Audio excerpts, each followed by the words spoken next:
The Game of Life Setup. Lay out the game board and connect the spinner to the open corner.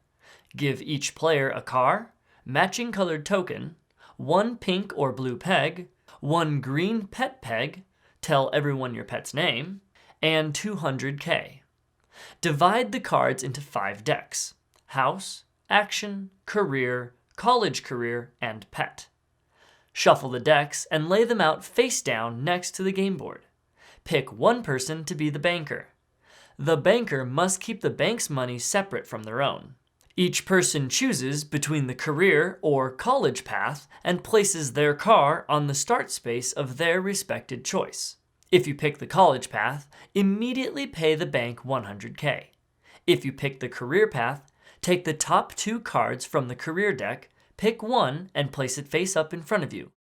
Return the other card to the bottom of the deck.